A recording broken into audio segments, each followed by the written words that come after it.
What's up, YouTube? We're going to get straight to it, man. It's not a joking matter. Oh, my gracious. Y'all hit that subscribe button, hit that bell. I was getting ready to go upstairs, man. I've been working on the website. I've been working since 6 this morning. It's almost 2 o'clock now, man. I want to hit show that subscribe our viewers button, hit that bell. Precisely, and this is something that NDTV has been putting out for the last 48 hours, and we've been proven right as to just how this bombing was actually carried out. Remember, the United States has attacked Iranian entities in the past, but this is historic because what has happened today is the first ever American airstrike on Iran, ever. There has never been an airstrike of this kind, and they were conducted by B-2 Spirit stealth bombers. These are the Rolls-Royce of stealth aircraft as far as the United States strategic forces are concerned, and these aircraft are virtually invisible to radar. Now, there were 2 fleets of B-2s, one that came westward across the Pacific, the other that apparently came secretly from the east, and it is understood that it was the latter that conducted these strikes. The B-2 stealth bombers, they cost nearly $2 billion a piece. There are only 19 in existence. They have very, very reduced radar signatures, which would anyway not be compromised because the Iran air defenses have been sufficiently weakened already. What they used was this weapon, which is one of the most powerful, most aggressive non-nuclear weapons. This is what fell from packs of B-2 bombers flying over Iran. It's called the GBU-57. It's a massive ordnance penetrator. It's almost 20 feet long. It doesn't look very big in this image, but this is what Trump's B-2s actually dropped. It's a precision-guided bunker buster bomb. And in just a moment, I'm going to show you precisely what it did for sure to the Fordo nuclear facility. It weighs about 30,000 pounds. It's the biggest non-nuclear weapon ever built. It has a width of about 31 inches, but just look at the length. It's 20 feet long. It doesn't look very big in that image. So this bomb, called the GBU-57, was dropped from a B-2. We do know that at least 2 B-2s per site were actually used from a height. These bombs are dropped. They drop under gravity at extreme velocity using different kinds of navigation and targeting. They are made from performance steel alloys, which are extremely strong, and you'll know why in a moment that they need to be constructed with such strength, because they have to penetrate up to 60 to 70 meters into the earth, and this is what happened very likely at the Fordo facility. 200 feet, that's 61 meters, the Fordo nuclear site, which contains not just a crust of earth, but huge number, like a large width of reinforced concrete. And it is under all that, about 200 feet of concrete, that you have the Fordo nuclear facility, where you've got the site entities, the computers, the nuclear enrichment site, etc. What this basically does, this bomb basically does, is penetrate all the way down to 200 feet, and only then does it detonate. 30,000 pounds worth of warhead on it. It is very, very accurate because it is GPS and inertial navigation system guided, and therefore, as Trump just announced, these bombs dropped from B-2s, even though he didn't take the names of the specific weaponry used, carrying 2,267 kilograms. Just picture that for a moment. 2.2 tons of explosive material. Cost of the bomb about 29 crore each, which is a mere nothing when it comes to strategic forces, has been used. We don't know for sure exactly how many have been used, but at least a handful of these have been used to attack 3 different nuclear sites in Iran. I want to go back to Ankit now for just a moment. Ankit, the B-2 bombers, as you were entering Israel last night, these B-2 bombers were making their way across the Pacific from the United States to Diego Garcia in the Indian Ocean. We understand that a few of them were also possibly secretly stationed, not very far from where you are right now. They may have been there for months or even years possibly in the planning. These are extremely difficult operations, even though these are stealth bombers. So I'm actually picturing the possibility that you were getting into Israel just at the time that these B-2s were hovering over Iran. Absolutely, no doubt about that, Shiv. That it must have taken a long time to in fact put this entire operation in motion. And what we are also, in fact, picking up the local chatter in the media is that while the President of United States was talking about 2 weeks, so and so forth, there were already preparations going on for this operation. Israel was quite convinced that United States is going to, in fact, step up, their operation as far as the Iranian nuclear facilities are concerned. And like you mentioned, initially all those air raids which were carried out, the missiles which were launched, or the attacks which were carried out by Israel, were also to test, in fact, the air defense systems of Iran. And the United States jumped in at a very important, crucial time while attacking, in fact, these sites. Remember, Israel had also yesterday said that Isfahan nuclear site was attacked by the Israeli Defense Forces, but the question that people were asking at that point of time was because Israel does not have this kind of bunker busters, Shiv, as you described them just a short while back. The impact of this has only been on the surface, because all these nuclear sites are hundreds of feet underground, and hence the United States jumping in and with these 3 strikes at 3 critical nuclear bases as far as Iran is concerned, sites that Iran calls are being used for civilian energy purposes, only escalates matters from here. Yesterday as well, we had seen Israel announcing that the commander of the Quds forces in Iran has been in fact killed. And now with all these strikes as well, there is anticipation that Iran is going to retaliate, but a heightened sense of preparedness as we speak in Israel. Okay, Ankit, I'm going to come back to you in just a moment. I want to play out for our viewers in just a second what Benjamin Netanyahu, the Prime Minister of Israel, where Ankit is reporting from, has just said. Listen to his words very carefully, and I want to quickly draw our attention also to these pictures from the Situation Room. Well, pretty much the war room in the United States, where Trump and his senior military brass and advisors were basically watching the execution of what is a historic and unprecedented airstrike by the United States on Iran.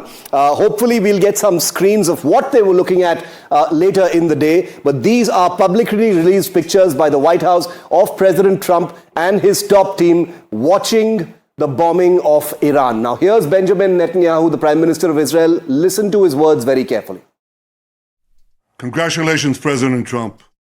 Your bold decision to target Iran's nuclear facilities with the awesome and righteous might of the United States will change history. In Operation Rising Lion, Israel has done truly amazing things. But in tonight's action against Iran's nuclear facilities, America has been truly unsurpassed. It has done what no other country on earth could do. History will record that President Trump acted to deny the world's most dangerous regime the world's most dangerous weapons. His leadership today has created a pivot of history that can help lead the Middle East and beyond to a future of prosperity and peace. President Trump and I often say, peace through strength. First comes strength, then comes peace. And tonight, President Trump and the United States acted with a lot of strength. President Trump, I thank you. The people of Israel thank you. The forces of civilization thank you. God bless America. God bless Israel. And may God bless our unshakable alliance, our unbreakable faith. Quick word with our man on the ground, Ankit Tyagi, who's in Tel Aviv, Israel, where the Prime Minister of that country has just spoken. Ankit, what did you make from the words of Benjamin Netanyahu in Israel? One often has to read between the lines to decode what the next steps and intent might actually be. How did that seem to you? Because right now the big question is what that triangle is going to look like. Is Israel going to come under attack from Iran directly, or is Iran going to, target United States units? How did it seem to you? Well, Shiv, Iran has already been threatening that if United States jumps into this conflict, then of course United States assets in Middle East will be fair game as far as the Israeli, defense forces, the Iranian defense forces are concerned. Whether they would risk at this moment or not is something that we will have to wait and see. Shiv, very quickly, like you played out what Benjamin Netanyahu said, his statement, he's also put out a detailed statement in Hebrew for the people of Israel. And if you allow me very quickly, I will read that out for our viewers. He has said, "Dear citizens of Israel, my brothers and sisters, in Operation Kalvi, we achieved unprecedented achievement together in Israeli history. You remember from the beginning of the operation, I promised you Iran's nuclear facilities will be destroyed one way or the other. This promise was fulfilled." So largely, he's telling the people of Israel that the objective of the current operation at this moment has been achieved, with United States, in fact, bombing the 3 facilities in Iran. He also goes on to say a short time ago, in full coordination between me and President Trump, and in full operational coordination between IDF and United States military. All right, Shiv, as we speak, I can see some military helicopters already on the skyline of Tehran, just Tel Aviv, just behind me. A couple of military helicopters, hovering around. He has also, in fact, he goes on to say that I congratulate the people of Israel. And he says, in my name and on behalf of the people of citizens of Israel, on behalf of entire Jewish people, I thank President Trump from the bottom of my heart. We stand together, we fight together, and with God's help, we win together. So basically, in fact, going on to suggest and tell the people here in Tel Aviv and Israel that the objective of this mission was to destroy the nuclear facilities, and United States and Israel has in fact done that with those strikes on 3 nuclear facilities of Iran. Now, everything that happens is only a defensive mechanism, is only retaliatory in nature. At least the objective which Israel set out for has been achieved as far as the president of Israel is concerned, Shiv. Okay, Ankit, I'm going to let you go for the moment, but we'll get you back in just a second. Remember that the suspense over what Iran's next move is going to be is the big question right now. The United States president has announced that the aircraft that conducted this strike, and here they are watching that strike taking place, those aircraft are safely out of Iranian airspace. And that they are safely on their way back home, are the exact words that President Trump has actually used. I want to show you a map of the 3 sites in Iran that have been bombed by Trump's B-2 Spirit bombers this morning. Fordo, Natanz, and Isfahan. These are the 3 sites and their precise locations in Iran that have actually been bombed. And as you can see, Fordo, Natanz, and Isfahan, which are basically top level, the highest level of nuclear facilities in the country, are not on the borders. They are deep inside the heart of Iran. Fordo is considered one of the most difficult ones to strike because it is, like I said, 70 meters deep down under a massive mountain. These 3 nuclear facilities have actually been struck. I want to get you what President Trump has said. Once again, reading between the lines of what he has said, let's try and decode, after you hear what the US president has said, what the next steps might be. Here's President Trump. The US military carried out massive precision strikes on the 3 key nuclear facilities in the Iranian regime: Fordo, Natanz, and Esfahan. Everybody heard those names for years as they built this horribly destructive enterprise. Our objective was the destruction of Iran's nuclear enrichment capacity and a stop to the nuclear threat posed by the world's #1 state sponsor of terror. Tonight, I can report to the world that the strikes were a spectacular military success. Iran's key nuclear enrichment facilities have been completely and totally obliterated. Iran, the bully of the Middle East, must now make peace. If they do not, future attacks will be far greater and a lot easier. There's no military in the world that could have done what we did tonight. Damn, he said, I want to go across to James Bowden, who joined. And a lot easier. Come on, man. You don't have to. You already. Oh, my God, young. Dang. how can you take so much pleasure in killing people, man? Somebody was down there in them bunkers. People was down there doing what? They were just doing their job.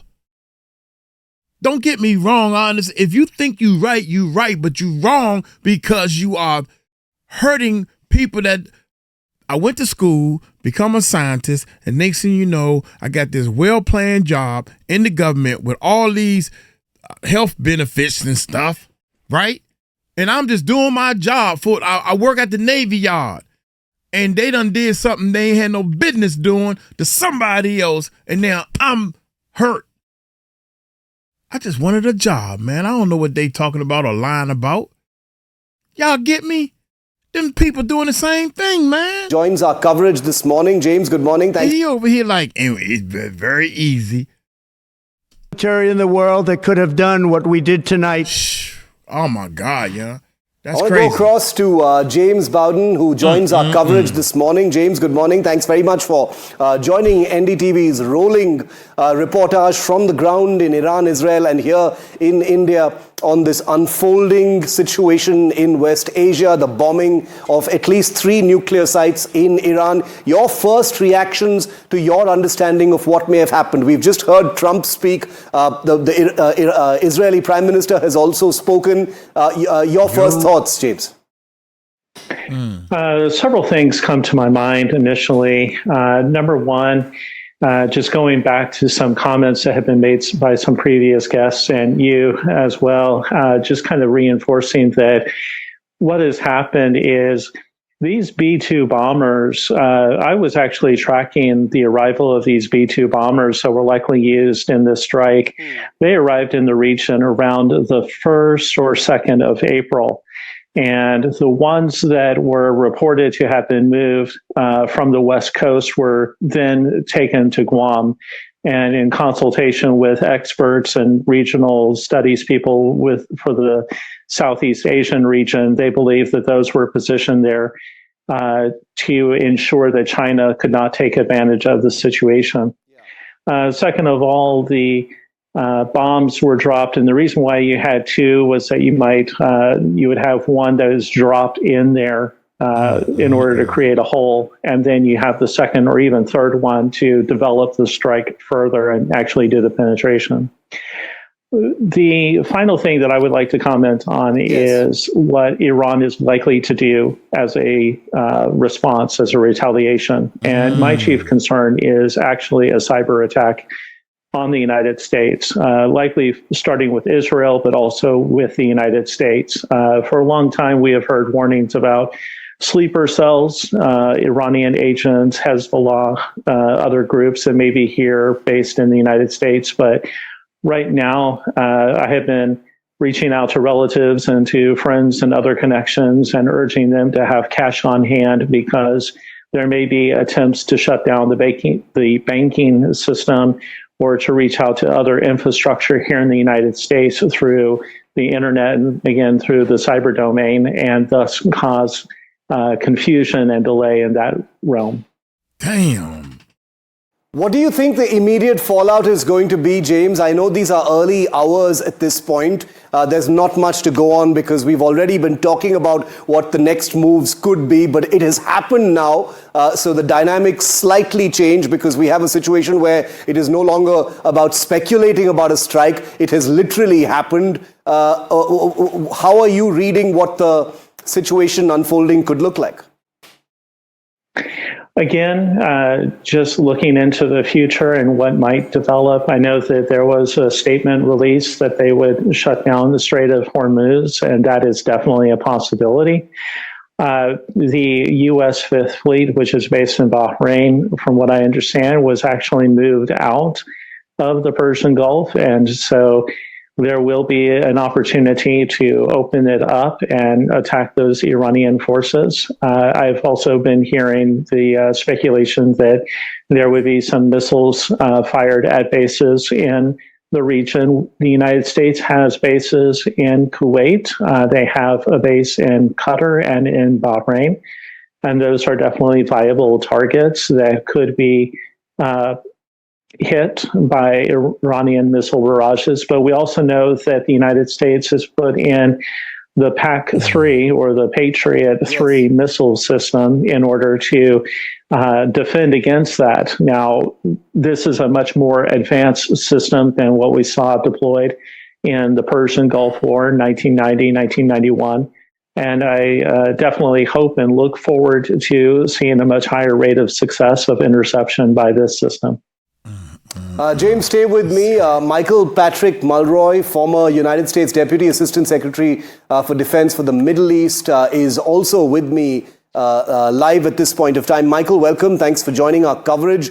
Your opening thoughts in the initial hours after the announcement that Fordo, Natanz and Isfahan, three principal nuclear sites in Iran, have just been bombed, very likely by stealth bombers from the United States. We've heard the US president speak as well. Your initial thoughts, Michael? Good to be with you and your audience. I mean, we obviously saw this coming. Yeah. Israel had completely dominated Iran when it comes to their capacity to defend themselves, but they could not get to the depth in these facilities to really do damage to the nuclear program. That required a specific type of munition, a massive ordnance penetrator, specifically the GBU-57. And only the United States had that and the capacity to deliver it, which was done by the B-2 Spirit aircraft. So I think that's where the U.S. had to step in to do this. Obviously, they've done that. We don't know what the damage was at these facilities. It was difficult to determine just how deep they were. These penetrators could get down to around 200 feet below the surface and go right through hardened structures. But there's some indication that specifically in Fordow that these facilities went to 300. So they might have tried to put one on top of the other to get deeper. But I'm sure the U.S. intelligence community is working hard to determine just how much damage they did. But I think the estimation would be they would set these programs back many years, 3 to 5 years. And that's what they're looking at now. Of course, now we're looking at what Iran's going to do in response. Iran has already said that they, in anticipation, Michael, of these attacks, they've evacuated these sites. They've said in some cases that not much damage has happened. These are placeholder comments that usually come in the face of an attack of this kind. Yes. There will be a measure of fog of war as well. So there's not much to go by apart from, the announcements that have been made. You've just said that it will take some time to recover from these strikes. What level of damage, knowing what we know about Fordo, Isfahan and Natanz, and what goes on there, what kind of damage do you think is likely to have happened given the size of the weapons very likely used here?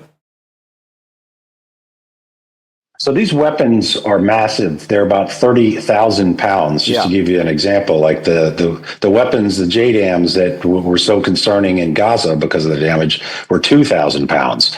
And it's believed that the U.S. has around 30 of these in their arsenal. So it's going to cause considerable damage. It's to get down to the facilities. I mean, if it's cut off from being able to reach, then essentially it's destroyed. And of course, there is no way that Iran can defend its airspaces. They being the IDF, has essentially taken out all of their air and missile defense. So if they try to restart these facilities, they could be attacked again. It's not necessarily a one and done situation. The U.S. could bomb it again if they tried to essentially start rebuilding. So this is a big setback for the nuclear program, and likely that the U.S. is prepared to continue this if necessary. Yes. But the issue is we don't know what we don't know. Do they have other facilities that we're not aware of, and they could essentially be trying to enrich uranium to the point of weaponization, and then of course make it into a nuclear deliverable weapon. Where do you see Israel's role right now, Michael? My final question to you, because we've heard Netanyahu, the prime minister of that country, speak as well. Do you think there could be more strikes from Israel right now? Do you think Iran could also target American facilities, establishments in the region? So Israel, I think, has run their target list. They obviously can always come up with more targets, but they have they have done a lot of damage and really proven their superiority militarily. But to your other part of your question, that was a big concern of the U.S. There's around 40,000 troops at many locations throughout the Middle East. And they have been evacuated, for the most part, into other areas where Iran wouldn't likely target. Ships have been put to sea from Bahrain. Aircraft have been moved from Al Udeid in Qatar. And the troops have been moved. I can tell you, I'm in a hotel that's full of American troops right now. I'm not going to tell you where it is. But that was a concern. And I think the United States has prepared for that. But that doesn't mean we're completely secure. Iran has a network, an international terrorism network that could target diplomats and soft targets. One of the biggest concerns is that they're going to mine the Straits of Hormuz, which could severely disrupt trade, global trade, particularly energy. And that's something I don't think we can even stop them from doing. We could clear it, but it could take months. So that's one of the biggest concerns of the United States, and it should be for the region as well. All right, stay with me, Michael. James Bowden, I'd like to quickly come back to you for a final word on this before we move on to our reporters on the ground. American units, American targets coming under a retaliatory response from Iran. We do know that Iran's air defense capability has been significantly weakened, especially in the eastern part of the country. Do you see that happening? Do you see that as one of the early things that Iran might do? I'm sorry, can you repeat the question? What Iran's immediate retaliation is likely to look like? Do you think American military targets could come under attack? I do believe that there is a chance that we could see a limited missile barrage. I mean, there could be a few missiles sent over to these Middle Eastern locations, maybe also a handful into Israel. But again, my greatest concern is that one of the earliest retaliations that we will see is something in the cyber domain. Again, maybe oriented towards Israel, but also possibly against the United States. That continues to be a concern, as well as the possibility of activating different sleeper elements or soft elements, as was just suggested a short time ago, to attack places of worship, let's say like Jewish synagogues here in the United States and other locations. So it's hard to 100% estimate what that response will be, because we do know that Israel has degraded Iran's electronic capability, and they have also throttled back on that because they risk exposing their positions and becoming targets themselves. I think that one of the great, one of the big check marks on Israel's list is actually taking out the governmental leadership. That Khamenei is one of the next targets on their list, and that they will go after him, eliminate that, and cause that chaos in the leadership. Michael, I wanted to ask you one final question before I let the both of you go. On the Khamenei himself, that as far as Israel is concerned, as far as the United States is concerned, seems to be unfinished business, if I could use that phrase. Where do you think that's going, the leadership in Iran? Well, a lot of it's been decimated, particularly the military leadership and the IRGC leadership, and of course the nuclear scientists and technician. If they know where Khamenei is, I don't think Israel would hesitate to strike. And they've proven very good at leadership decapitation strikes, not just in Iran, but with Hezbollah and Hamas. And I think they're going to look to do that. There's reports that President Trump requested that not happen, probably because of the instability it could cause. But if this continues, and certainly if the attacks happen on U.S. forces in the region, and if there's any casualties, that might change President Trump's calculus. So it might happen, which of course would cause the ultimate regime change, and then we'd have to see where we go from there. But right now, it's really in Iran's court to decide whether they're going to conduct these attacks. Cyber, I think that's also a good point. That could cause a lot of damage. And even if they just send missiles, they probably going to do something to try to save face. Whether it'll be effective at all is unlikely, but we'll see. You never know, and that could escalate this even further. Michael and James, thanks very much for joining us on our continuing coverage. We're going to go to our reporters on the ground in a moment. We'll be joined by Ankit Tyagi, who is in Israel. We'll be getting our reporter from the ground in Tehran, Iran as well in just a moment. I'm going to go across to Mohammad Ghazali, who tracks foreign affairs for NDTV, and he joins me live this morning as well. Ghazali, any initial reactions? There's no official statement from India just yet, but any initial murmurs or sounds you're tracking from the Indian system at this point of time? They're obviously going to be looking very closely at what's going on. Yes, certainly. India is closely watching the developments, Shiv, partly due to first reason that evacuation process is on from Iran. A flight is expected to land today as well from Iran in Delhi. The other is strategic importance, that why India is keeping an eye on both Iran and Israel is that one, we have got a port in Haifa and we have got a port in Chabahar. And both of these ports, at least the city of Haifa has come under attack. The Chabahar port has not come under attack as of now. But the escalating situation certainly hints that now the focus of retaliation from Iran would be the naval bases, and we are getting reports that how there is a panic among the containers and vessels in the Strait of Hormuz right now. So India is certainly keeping an eye, and before I should also inform that this evacuation process, which has been going on for the last 2-3 days, India is not only in touch with Iran but also with Israel.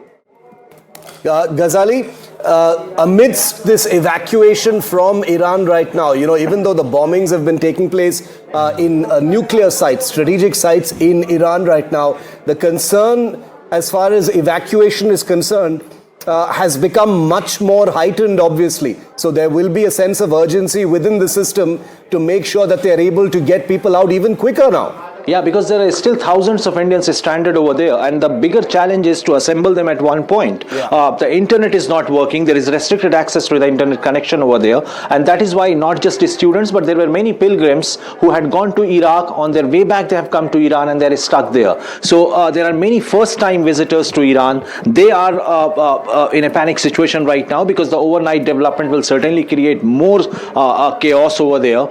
They have to travel a long distance from anywhere in the near Tehran or Qom or the city of Mashhad. From there, any land border takes around 10 to 12 hours to cross to sort of get out of Iran to any other country like Armenia or Turkmenistan or other neighboring countries. So that would be a bigger challenge. India will have to ensure that while they are moving towards the border areas, they are safe from any kind of aerial strikes from Israel or US, if any, because Donald Trump has also hinted that they will continue to pursue Iran, push Iran to come for negotiations, and if that doesn't happen, they'll pursue the attacks yet again.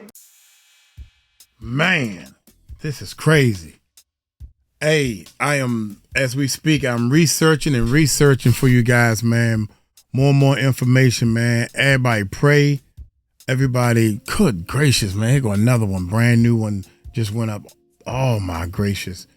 Pray, man. Pray for your neighbor. Pray for your fellow men, women, children, and animals, I guess. Because they dropping bombs and stuff, man. That's crazy, man. Y'all take it light, take it slow. Tell them Uncle Mike told you so. Peace out.